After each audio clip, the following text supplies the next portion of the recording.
अपने अपने गुरु महाराज की, जन्म देने वाले माता पिता की, गंगा माता की।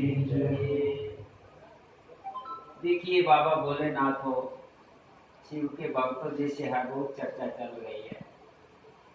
मैं तो बार बार, चाहे आप 1000 बार बुलवाओ या एक बार बुलवाओ, मैं तो यही कहूंगा कि जैसे दूध के अंदर से मक्खन निकलता है, मक्खन से घी तैयार होता है, तो साधु का यही मतलब है कि भाई वो पहले दूध को उबालो, दही जमाओ, फालतू का झंझट नहीं, वो सार बोलो, घी बोलो, वो सार की बात करेगा। वो मैंने कुल मिला के जीवन के अंदर ये सार निकला है। अगर सत्संग, जैसे कितनी बार बात चलती है कि श्री राम जी ने रामायण में बोल दिया कि भाई सत्संग दुर्लभ है। जिस दिन ये बात समझ में आ गई, कुछ भी समझना बाकी नहीं रहेगा। सत्संग दुर्लभ, आज गले गले मोहल्ले मोहल्ले में, कोने कोने में, घर घर सत्संग हो रहे। वो सत्संग दुर्लभ कौन सा? जिसके अंदर मतलब द्वैत संसार है, दो से संसार है, सुख दुख, अच्छा बुरा, नेगेटिव पॉजिटिव, स्त्री पुरुष। तो मेरा कहने का मतलब ये है, जब द्वैत खत्म हो जाएगा, अद्वैत मैंने एक रह जाएगा। ये कटु सत्य बात है, वो है तो एक ही है, ओनली नारायण है। मैंने इसको समझने के लिए, देखिए नहीं समझ में आया तो बीच में बोल देना। जैसे बोला सब नारायण है, बड़ी सीधी, और आज पहली बार इतनी बारीकी से आप लोगों के प्यार से बात आई है। मैंने नारायण बोला, ले ऐसे बाबा के बोलने से का हो रो नारायण, ऐसे सभी वो बोल रहे ये वो फलान दिमाग का। मैंने नारायण कैसे, नारायण कैसे? क्योंकि आप उस नारायण के अंदर समाने का आपके अंदर ताकत है, वो आप समझो नारायण ही है। मैंने इसको ज्यादा समझने के लिए कैसे बोल दिया जाएगा, आप पानी के अंदर, समुद्र के अंदर 1 करोड़ टन पानी और डाल दो, तो फिर उसमें एक टपका भी ढूंढेंगे, मिल जाएगा? नहीं मिलेगा, क्योंकि पानी में पानी समा गया। वो अद्वैत है, वो भी पानी है, वो भी पानी है, लेकिन उसमें आप इतने बड़े समुद्र में एक तेल का या घी का टपका डाल दो, क्या वो मिल जाएगा? नहीं मिलेगा। तो इसलिए सीधा कहने का मतलब ये है कि वो अद्वैत कब होगा? जब हम अंदर से एक हो जाएंगे। मतलब होल्ड मास्टर बोलो, ड्राइविंग बोलो, आत्मा का हो जाएगा। आत्मा का मन बच्चा है, आत्मा का मन अंश है, मतलब सिंपल भाषा में बोल दिया, बच्चा है। तो अब वो पीछे से देख रहा है, माता कोई जा रही है दूर से, अब वो बच्चे को ऐसे छाती से लगा के जा रही है, क्या दिखेगा वो बच्चा लेके जा रही है? वो तो दिखेगा एक ही जा रही है। तो मेरा कहने का मतलब ये है, ये दूसरा हमने बना रखा है मन।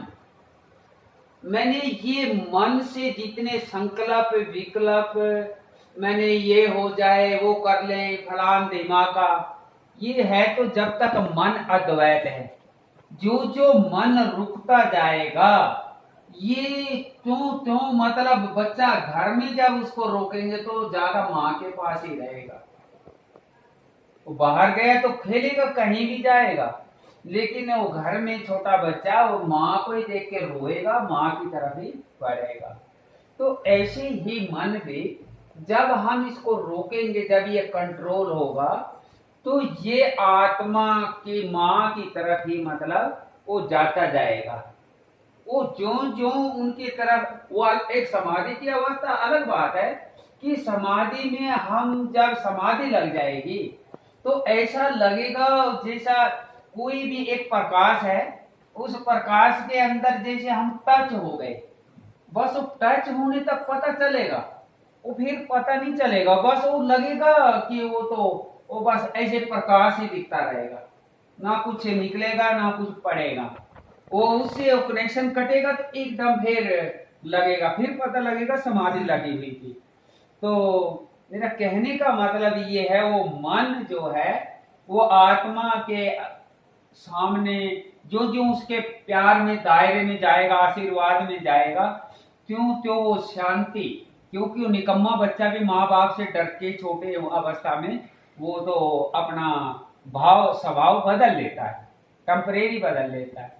तो ये एक सैंपल के लिए, लेकिन वो तो जो जो वो पास में जाएगा पूरा बदल देगा। जैसे वो शायद इनमें बात चली थी कि मानुष के अंदर ताकत है, 99 जन्मों का प्रिंट है अपना आत्मा के अंदर फीड है, अपने 99 जन्मों की फीडिंग है, वो 100वें जन्म की फीडिंग नहीं, 100 का 100 ओनली भगवान। कोई भी मामले में 100 का 100 भगवान, 99 शिष्य 99 बना सकते हैं। ओ 99 इसका आंकड़ा मतलब जब तक हम कितनी भी मेरिट ले लेंगे वो 99% पे आके रुक जाएगी। 100 का 100 ये शरीर छूटेगा, वो आत्मा प्रभु में समा जाएगी। तो मतलब उसका स्वरूप बन जाएगा या समा जाएगी, वो एक ही बात है। मतलब 100 का 100 तब होगा। तो ये मेरा कहने का मतलब है, ये चीजों की ओर अग्रसर हम कैसे होंगे? ज्ञान के द्वारा। अभी नहीं तो ज्ञान के बिना सब बोल रहे कि ऐसे क्या हो, हम नहीं मान रहे, हमने देखा नहीं, वो तो था नहीं था, वो तरह तरह की बातें तर्क वितर्क करते रहते हैं।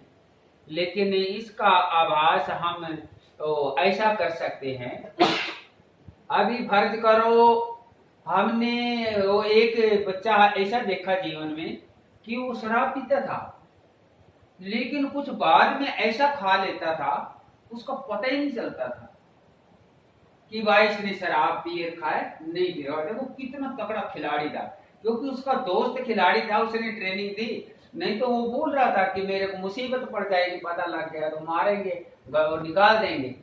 तो उसका दोस्त ने ऐसी ट्रेनिंग दी, वो तो कुछ खा ले पता ही ना चले किसी को। मतलब कहने का दोस्त नहीं दुश्मन था, उसका जीवन बर्बाद कर दिया, वो पक्का हो गया उसके अंदर। तो पहले क्या होता था? पहले ऐसा होता था, हर किसी की कोशिश होती थी अच्छाई की तरफ मैं इसको बढ़ाऊं। मैंने वो क्यों बढ़ाऊं अच्छाई की तरफ? क्योंकि उस भगवान से हमको लाभ मिलेगा, और वो लाभ देता है। लाभ सिर्फ भगवान सबसे सस्ता, सबसे आसान और सबसे जल्दी लाभ देता है। मात्र विचार से दूसरे का भला चाहो, अगर आपके माध्यम से किसी का भला बन गया तो उसका तो हम अंदाज ही क्या लगा पाए। मैंने इसलिए मेरा कहने का मतलब एक तो ऐसे हो गया, दूसरा सबका भला चाहने का मैं ये भी बता देता हूं, ये भगवान की कमजोरी है। हमारे कितने भी जन्म जन्मांतर के पाप हैं, अगर हम सबका भला ऐसे विचार रखेंगे तो उसके अंदर भगवान हमारे जन्म जन्मांतर के पाप को माफ कर देगा। क्योंकि बार बार बात चलती है, उसका नियम है। हम इस नियम को ले दे करके भ्रष्टाचार के द्वारा कुछ न कुछ गड़बड़ कर सकते हैं, लेकिन उसके नियम को गड़बड़ आज तक ना तो कोई कर सका है और ना कर सकेगा। कहने को क्या है, रावण ने बोल दिया, इसने हिरण्यकश्यपु ने बोल दिया, हिरणाक्ष ने बोल दिया, बोलने से क्या लग रहा है? वो तो हमको संदेश दे गए कि देखो मेरे को वो सब ने बोला, लेकिन मैंने तो कोई असर नहीं किया, मैंने तो कोई टेंशन नहीं की। जब उन्होंने वो झगड़ा किया तो मैंने किया नहीं, तो मैंने बोला ही नहीं उनको झगड़ा करने का। तो मेरा कहने का मतलब ये है बंधुओं, मैंने आप सत्संग सत्संग मैंने वो सत्य के संग।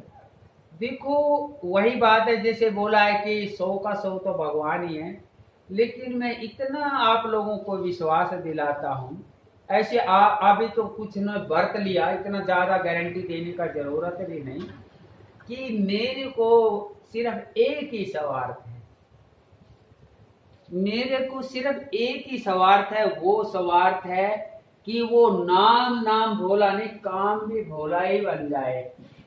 वो भोले के अंदर ही हम उनके चरणों में फिट हो जाए सदा के लिए, सिर्फ ये स्वार्थ है, और मेरा कोई स्वार्थ नहीं है।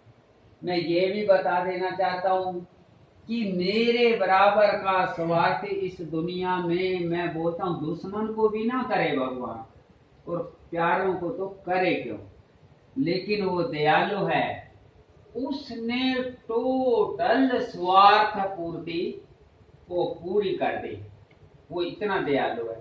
देखिए ये बात में मैं आपको ऐसे, इस बात को आप बहुत गंभीरता से सुनना, और जा करके आप वहां जा करके अपना कहीं भी ऐसे नॉर्मल में पूछना, कोई साधु से कितना भी, चाहे वो कितनी पहुंच पे है या वो तुरंत साधु बने, आप उससे पूछना कि भाई आपके इतिहासकार में ऐसे तो मिल जाएंगे कि वो पहुंच करने के बाद शादी करवाई, ऐसे तो मिल जाएंगे, लेकिन ऐसा कोई नहीं मिलेगा। अगर मिल जाए तो मेरे को बता देना, मतलब ये नहीं कि मैं वो, ताकि आगे से मैं इस पे थोड़ा अंकुश लगाऊंगा कि एक मिल गया हमको, ऐसा, लेकिन ऐसा कोई नहीं मत मिलेगा जिसने पहले रहा संसार में लटापिन और एक अब वो भगवान के देख रहा सीन। और एज कितनी है अभी, ज्यादा से ज्यादा 70 खिंच आगे। तो मैंने 70 का तो सभी मान ही रहे, ऐसे तो अपने प्रारब्ध के अनुसार कोई वो नहीं, लेकिन आम आज भी 70-80 की तो एज भगवान ने दे रखी है मानुष को।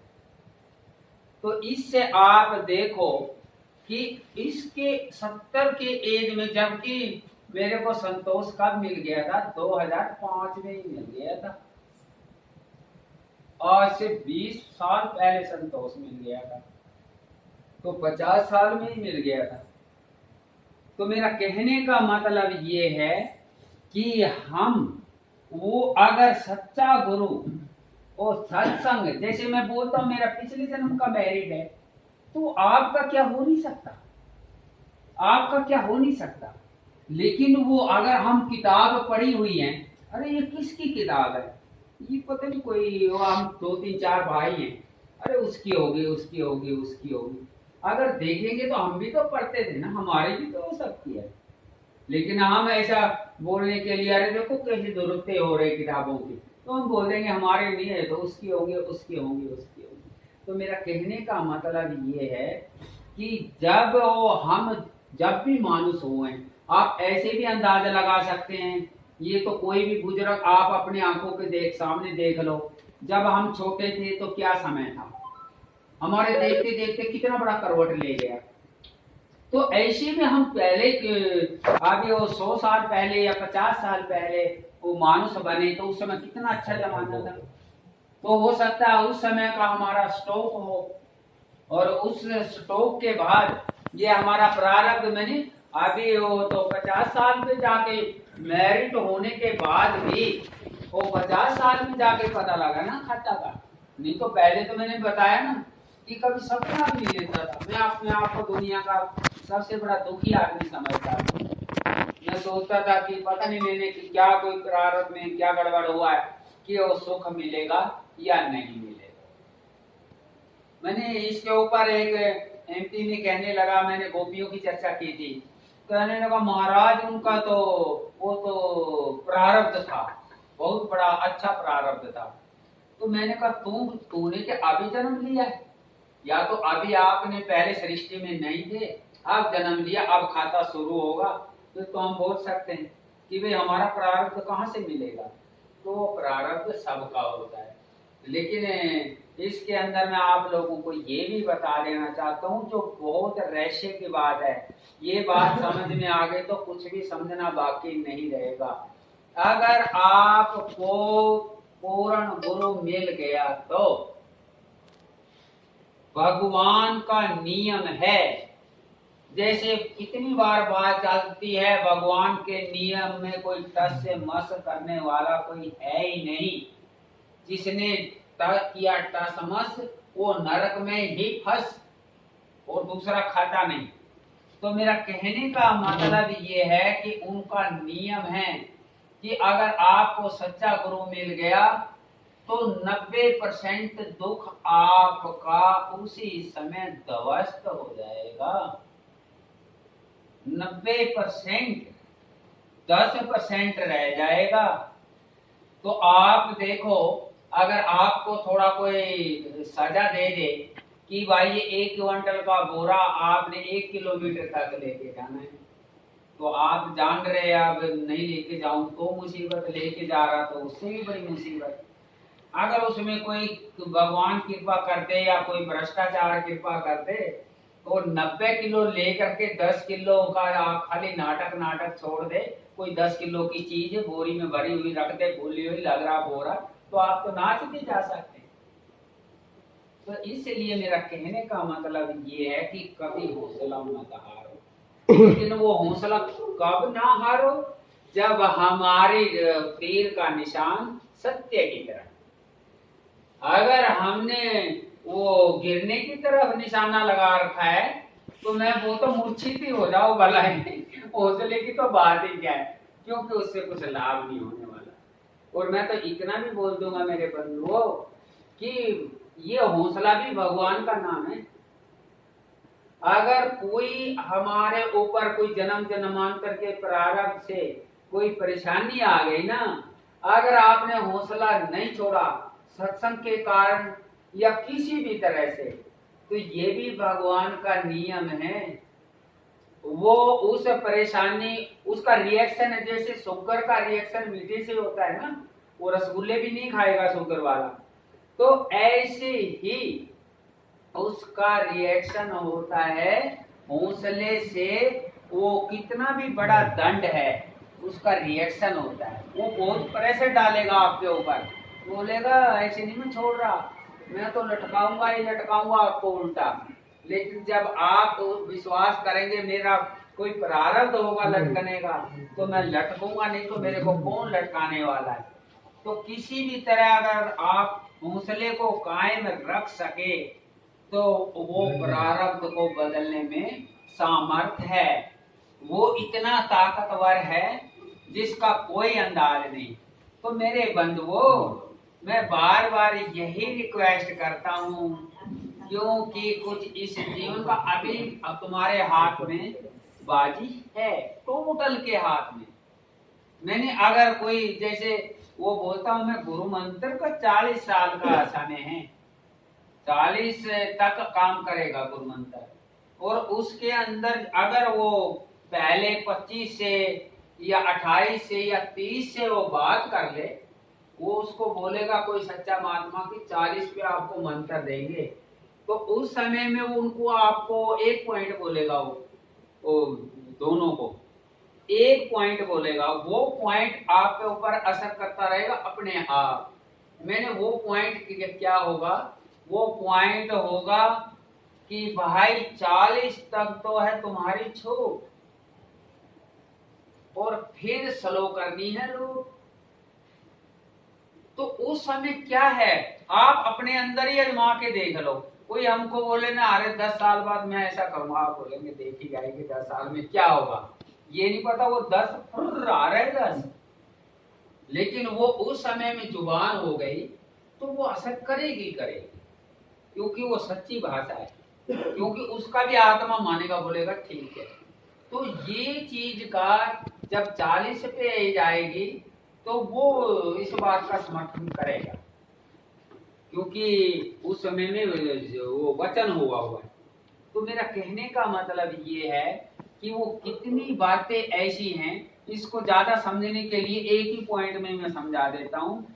जैसे अभी हमारा बाजरे का टाइम था, तो हमने बो दिया, तो लगभग उसमें किसी का थोड़ा सा ज्यादा ऐसा गड्ढा, किसी का थोड़ा पतला, लेकिन जाम उग तो आया ना। अगर हम बिना मौसम के बोएंगे तो उसमें पहली बात तो उगेगा नहीं, चलो उग गया है तो ना उगने के बराबर है, थोड़ा बढ़ेगा वो खत्म हो जाएगा। तो ऐसे ही मानुष के भी अनुकूलता समय बनाया हुआ है। उसको ये मतलब नहीं कि वो 1000 साल का होगा तो तब ऐसा होगा, वो 500 साल की उम्र में ऐसा होगा, थोड़ी उम्र में ऐसा नहीं होगा। मैं तो ये भी बोलता हूँ, देखो इतना में मैं कितनी बार बोल दिया, अब फिर दोबारा मैं बोलता हूँ कि इसमें आप समझने वाले समझ सकते हैं। मैंने पहले मैं कुछ और हिसाब से बोलता था, आज मैं ऐसे बोलता हूँ कि मैं जिस दिन जाऊंगा इस संसार से, जिस दिन मैं इस संसार से जाऊंगा तो इस मुख से बोलेगा ये कि मैंने अब जाना है, मुझे भुला लो, तो नहीं तो वो नहीं लेके जाएगा। बोलो बाबा भोलेनाथ की जय। तो मेरा कहने का ये मतलब है मेरे बंधुओं, यकीन करो वो ताकत सभी में है। जैसे बात चली थी कि भाई अब वो तो 40 एज पे आके बोल दिया, हम क्या करें। मैंने वो तुरंत मानुष का सत्संग, बार बार मैं बोलता हूँ, बरगद का बीजा कितना छोटा होता है, पेड़ कितना बड़ा होता है, वो सत्संग ने तो अपना रंग दिखाना तुरंत मानुष का जन्म दे देगा, और उसके बाद वो उसकी जिम्मेवारी बन जाएगी। मतलब इतना सत्संग का महत्व है। सिर्फ सबसे एक लाखों सबको ध्वस्त करने वाला, जन्म जन्मांतर के पाप को ध्वस्त करने वाला, इसको समझने के लिए कैसे बोल देंगे, क्या कितना भी बड़ा कचड़े का ढेर है, वो एक माचिस की तिल्ली से वो थोड़ा मसाला वो घिसा के आप एक बार उसको दिखा दो, तो चाहे वो 100 टन है चाहे वो 2 टन है, वो ध्वस्त हो जाएगा। तो ये सैंपल है। तो जब वो एक माचिस की छोटी सी तिल्ली उसको ध्वस्त कर सकती है, तो उससे करोड़ गुना अरब गुना ताकतवर ज्यादा है सत्संग का 1 सेकंड भी। तो फिर वो क्यों नहीं अपना रंग दिखाएगा। तो मेरा कहने का बार बार मेरी यही रिक्वेस्ट है कि जागो। मैंने कुछ जागेंगे तो बच्चे देख करके वो भी आगे जागने के लिए कोशिश करेंगे, तो इससे हमारा जन्म जन्मांतर का लाभ हो जाएगा। और बाकी इसको 1 बार बोलो 50 बार बोलो आप, ये तो मैं बोलता हूँ बेशक मेरी कसम उठा के चले जाओ कि भाई आज के बाद एक तो हम झूठ नहीं बोलेंगे, और एक कोई हमको कुछ भी बोलेगा उसको हम वापस बदले में कुछ नहीं बोलेंगे। इतने से ही आपको अगले साल के इस समय तक मैंने अंदर अपने आप नाचने लगेगा, मैंने खुशी से झूमने लगेगा, नाचने लगेगा। तो और क्या चाहिए। ये है असली पहचान सुख का एडमिशन की। फिर बोलो बाबा भोलेनाथ की जय, अपने अपने गुरु महाराज की जय, जन्म देने वाले माता पिता की जय, गंगा मैया की जय, तपोनी माता संत समुद्रा माता की जय।